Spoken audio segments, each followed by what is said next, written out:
Assalamualaikum, students of 4th class. How are you, students? So, students, first we talk about the last lecture.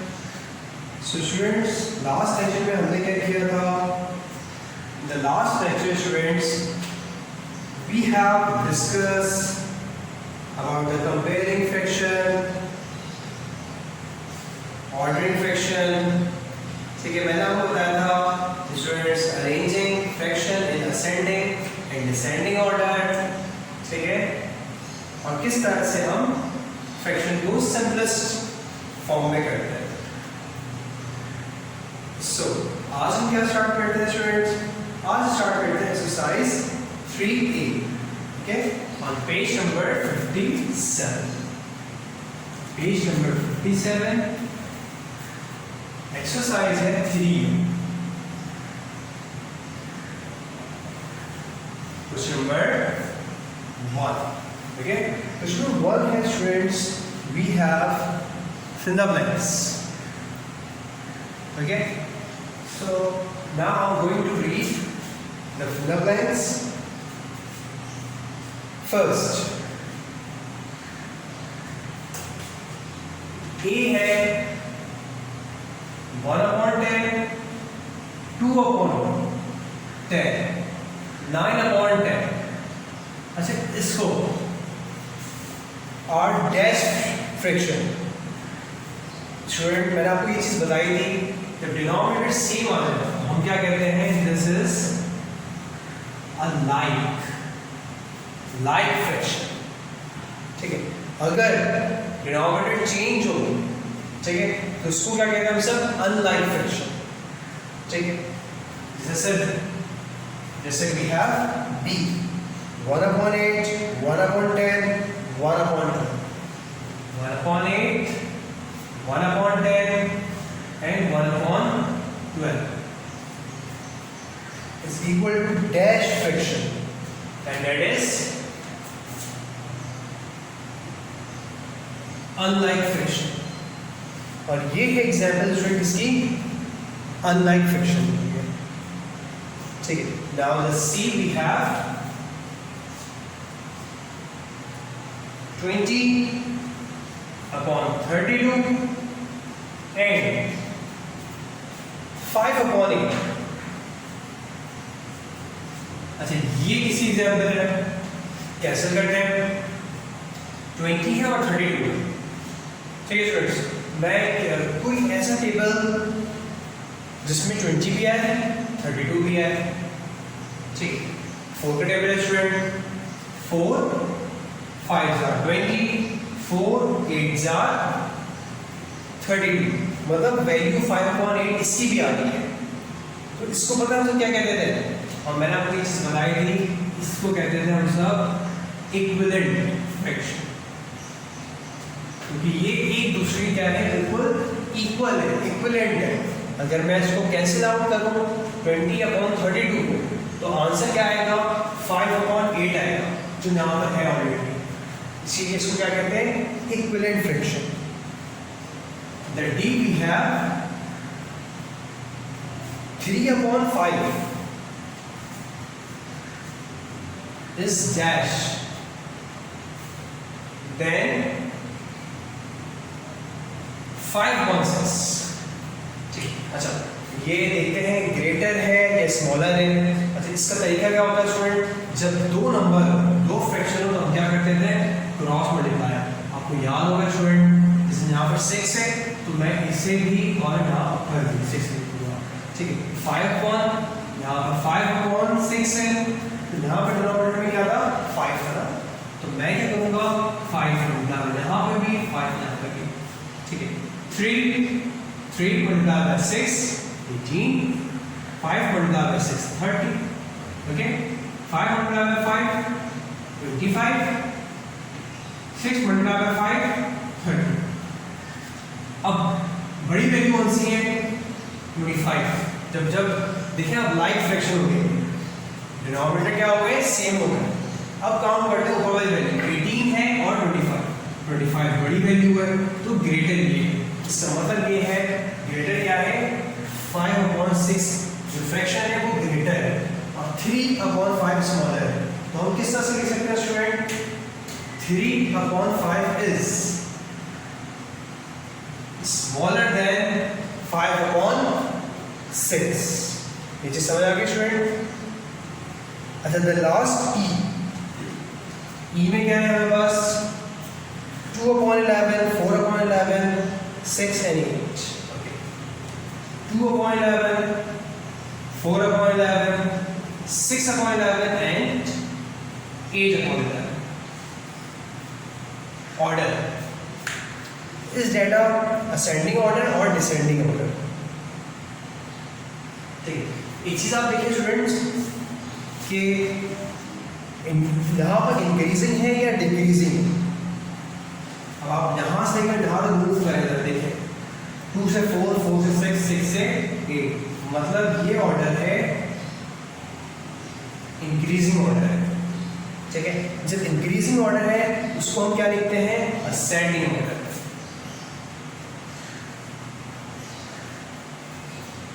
Descending में क्या होता है? Descending में decrease होता है और असेंडिंग में स्टूडेंट इंक्रीज होता है। ठीक है, सो 5 fill the blanks थी स्टूडेंट्स वी हैव डन।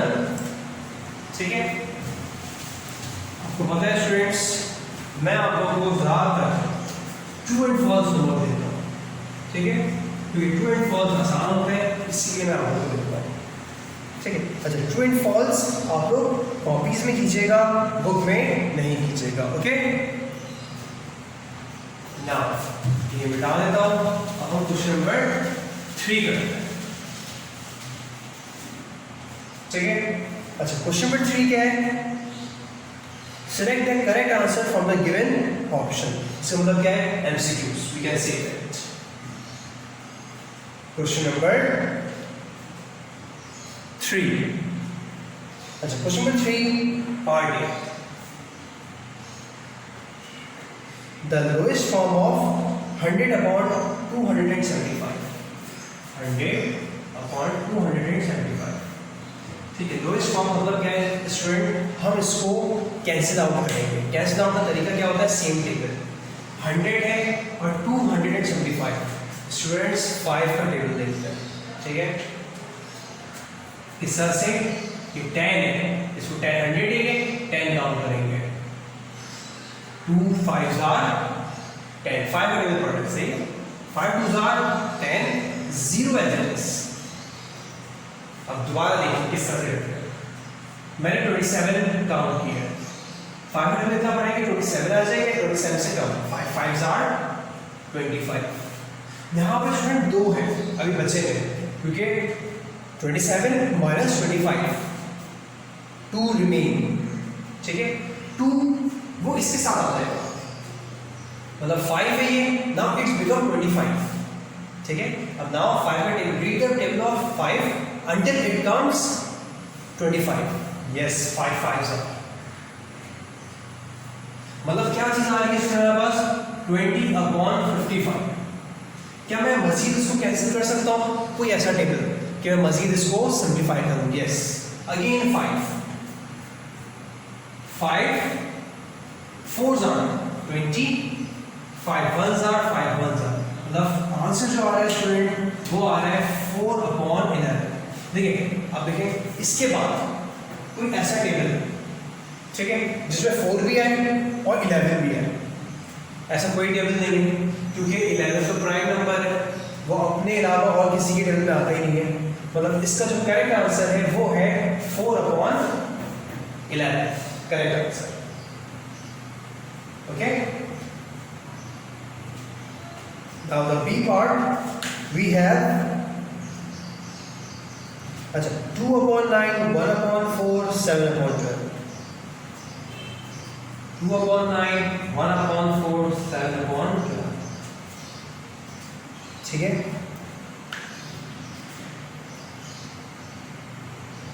हाँ, अरेंज इन डिसेंडिंग ऑर्डर। ठीक है, ओके स्टूडेंट्स, 3 नंबर है, मैंने आपको बताया था इसको अरेंज करने का तरीका क्या होता है। सबसे पहले क्या लिखते हैं हम सब तीनों का डिनोमिनेटर में एलसीएम, 9, 4 and 12. ठीक है, किस तरह से करेंगे? Smallest number 2, 9 and it is 2 2s are 4, 2 6 are again 2, 9 and it is 1s are and 3s are 3, 3s are 1 and 1, 3 1 1 and 1. क्या वैल्यू आ रही है?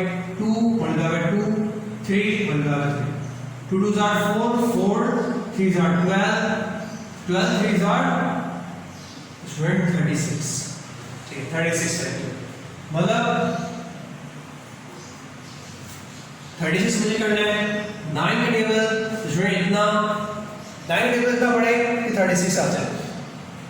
9 4s are 36, जिससे हम नीचे मल्टीप्लाई करवाते हैं उसी से ऊपर। पहली वैल्यू हो गई। दूसरी वैल्यू 4 है ना, 4 का टेबल इतना कि 36 आ जाए। 4 9s are, यहाँ पर 1 है, यहाँ पर भी 9, जिससे हमने नीचे मल्टीप्लाई कराया है उसी से क्या करेंगे स्टूडेंट? ऊपर भी मल्टीप्लाई करवाएंगे। ओके, नाउ 7 अपॉन 12 है, 12 का टेबल इतना कि 36 आ जाए, 12 3s are। अब देखें डिनोमिनेटर सेम हो जाएंगे, देखिएगा 2 multiply by 4 8, 9 multiply by 4 36, 1 multiply by 9 36, 7 multiplied by 3 21, again 36. अच्छा, डिसेंडिंग ऑर्डर, डिसेंडिंग ऑर्डर का मतलब होता है स्टूडेंट कि first we place, descending order का मतलब होता है first we place the greatest value, जो सबसे बड़ी वैल्यू, मतलब सबसे पहले ये है, उसके बाद student this one and third, मतलब स्टूडेंट 7 अपॉन 12 फर्स्ट वैल्यू आएगी, फिर उसके बाद है फर्स्ट ये है, सेकंड ये वाली वैल्यू और थर्ड ये है। अगर मैं इसको किससे अरेंज करूं? डिसेंडिंग ऑर्डर के लिहाज से अरेंज करूं। मैं अरेंज करूंगा 7 अपॉन 12, 1 अपॉन 4, 2 अपॉन 9। ठीक है, विदाउट दिस सॉल्यूशन आपको पता नहीं चलेगा स्टूडेंट कि असेंडिंग ऑर्डर और डिसेंडिंग ऑर्डर किस तरह से हम अरेंज करें, फ्रैक्शनल वैल्यू कौन सी बड़ी है और कौन सी छोटी वैल्यू है। ठीक है, नाउ वी हैव सी। अच्छा, सी पार्ट में क्या है? The reduced form of 128 336। Reduce form मतलब ये होता है स्टूडेंट्स कि हम लोग कैंसिल आउट करेंगे। ठीक है, देखिए 128 इसका मतलब यही है कि मैं 4 से कर सकता हूँ, 4 3s are 12, 4 2s are 8। ठीक है, ये नहीं समझ आया? नीचे देखें किस तरह से 33 है, 4 का टेबल इतना पढ़ा कि 33 आ जाए या 33 से कम आ जाए। तो स्टूडेंट आप जानते हैं 4 8s are 30। ठीक, 1 बचा यहाँ पर, 1 यहाँ आ गया। Now this becomes 16, 4 4s are 16, यहाँ पर 32 है और यहाँ पर 84 है। क्या मैं अगेन इसको कैंसिल कर सकता हूँ? 32 है, 4 के टेबल में 32 आता है, yes 4 8s are, and this one again क्या मैं कैंसिल कर सकता हूँ? ठीक है, 4 2s are 8, 4 1s are 4, 21। अब स्टूडेंट क्या ये कंडीशन आ गई, कंडीशन जो आई है आखिरी की 8 अपॉन 21। इसके बाद क्या मैं कैंसिल आउट कर सकता हूँ? मतलब कोई ऐसा टेबल है जिसमें 8 भी आए और 21 भी आए, कोई ऐसा टेबल नहीं है। इसका मतलब ये है स्टूडेंट कि ये जो आंसर है ये सिंपलेस्ट फॉर्म का आंसर है, 8 upon 21। Okay, now the D part, 15 upon 64, 15 upon 64 and 3 upon 8 R। ठीक है, ऑप्शंस क्या है? इक्वल फ्रैक्शन, ये इक्वल नहीं है स्टूडेंट्स, आप देख रहे हैं डिफरेंट है। लाइक फ्रैक्शन बोलते हैं, डिनोमिनेटर सेम होता है जिससे। इक्विवेलेंट फ्रैक्शन अगर कैंसिल आउट करें तो सेम वैल्यू है, स्टूडेंट 15 और 64 कैंसिल नहीं होंगे एक ही जगह से, ठीक है। So last option is unlike fraction. Unlike fraction बोलते हैं जिसके डिनोमिनेटर चेंज होते हैं, तो yes this is an example of unlike fraction.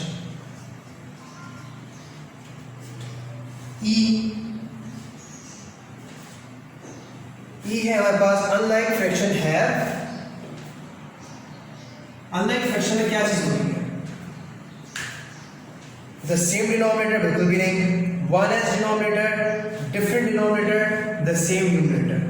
अभी मैंने एक चीज बताई कि अनलाइक फ्रैक्शन में हमेशा अनलाइक फ्रैक्शन में डिफरेंट डिनोमिनेटर होता है। जैसे मैंने लिखा अनलाइक फ्रैक्शन, मैंने क्यों लिखा? क्योंकि डिनोमिनेटर क्या है? वो डिफरेंट है, different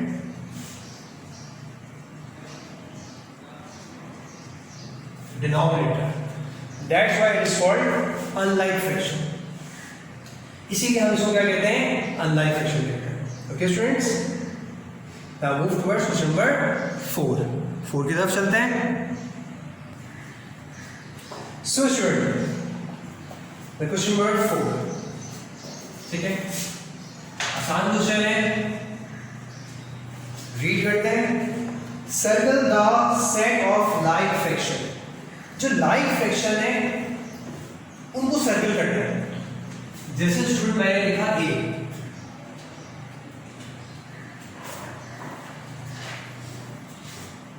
three upon 12, 2 upon 11, 5 upon 12।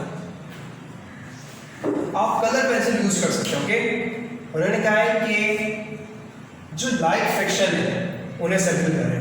Like fraction किसे कहते हैं? जिसके डिनोमिनेटर सेम, ये दोनों है लाइक फ्रैक्शन। बी में स्टूडेंट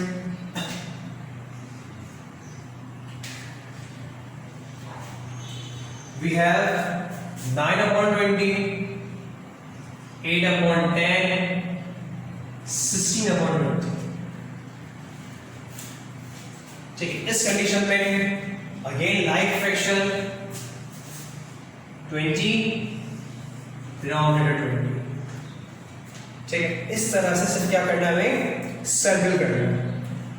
द सी पार्ट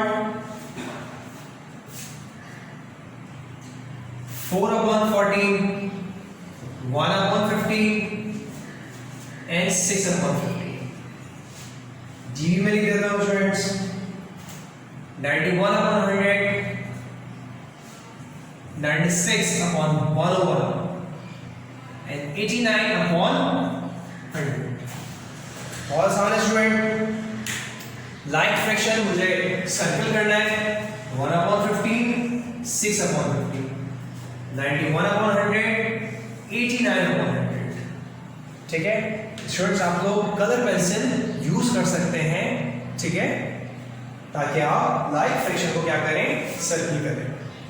ठीक है स्टूडेंट्स, सो इंशाल्लाह स्टूडेंट आगे का जो काम है क्वेश्चन नंबर 5, 6, 7 ऑनवर्ड इंशाल्लाह नेक्स्ट लेक्चर में हम कवर करेंगे। ठीक है स्टूडेंट्स, आज जो मैंने आपको होमवर्क दिया हुआ है वो सिर्फ और सिर्फ क्वेश्चन नंबर 2 है, true and false. 5 true and false है, वो होमवर्क है। Okay students, so this is all about our today's lecture. यही है आज का लेक्चर। इंशाल्लाह we will meet with a new lecture on Friday. Till then, Allah Hafiz. Stay at home, stay safe, students.